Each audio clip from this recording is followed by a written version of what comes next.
Talk about something all parents and caregivers face, finding the best way to deal with kids and behavior issues, discipline. I know there is a lot of information out there telling you to try lots of different things, but for a moment we're going to focus on timeouts, what they do, why we do them, and also if they work. There's a recent article on ParentMap.com. It asked the question, is time up for timeouts? Some experts claim timeouts are ineffective. They're a short-term fix. They can even be harmful to our kids. Here's a quote from the piece that got me thinking. It says, when a parent puts a child in timeout as punishment, quote, children sit there thinking my parent doesn't love me, or I hate my parent, or how can I get away with this the next time? They aren't thinking about how they shouldn't have done what they did or how they could have done things differently. So with that said, I'd like to introduce you to Melissa Benaroya. She's a parenting coach and consultant. Thank you for being here. Thank you for having me. That's your quote. So I want to talk about timeouts. I think first things first, for any parent who's gone through it, who went through it, who's about to go through it, do they work?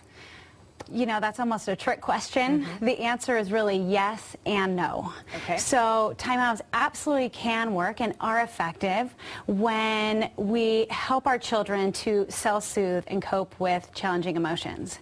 They don't work when we assert ourselves and we send them to the corner or we send them to their room to think about what they just did, because just like the quote had said, most of the time they spend brewing thinking about how angry they are with you, or how they're going to, get back at you, or, get away with it the next time. Right, it ends up backfiring. Okay, Right. So when do timeouts work?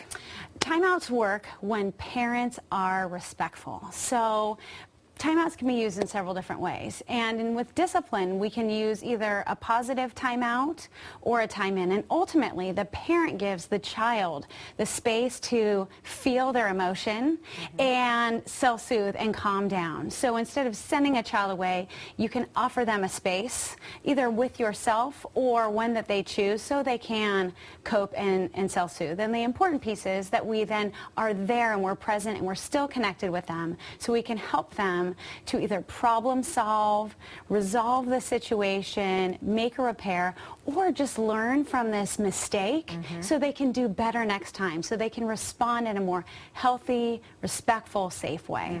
I know from my own experience, timeouts usually result from kind of a heated moment. Everybody needs to cool off. Right. Why do most parents use a timeout? What is the reasoning?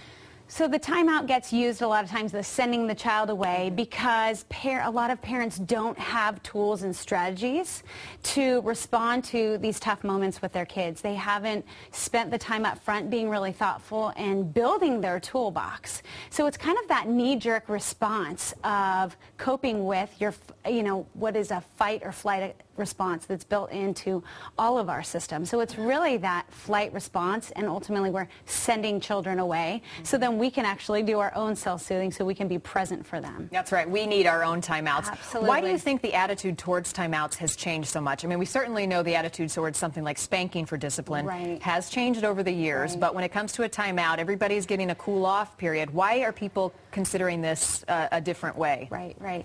So I think that the attitude is changing because we have a lot of research. We have a lot of information about how to develop healthy relationships and how to raise children who want to be in partnership with our children. We have more research on relationships and parenting the last 10 years than we had 100 years prior. So I think just the knowledge base is changing everybody's perception of what's best in raising children these days. So all information I think we all knew, keeping our cool, talking to our kids respectfully, using timeouts when appropriate. Always great to see you, Melissa Benaroya. Wonderful information. Happy parenting. Thank you. David, back to you. Marty's wanted to give me a couple of timeouts.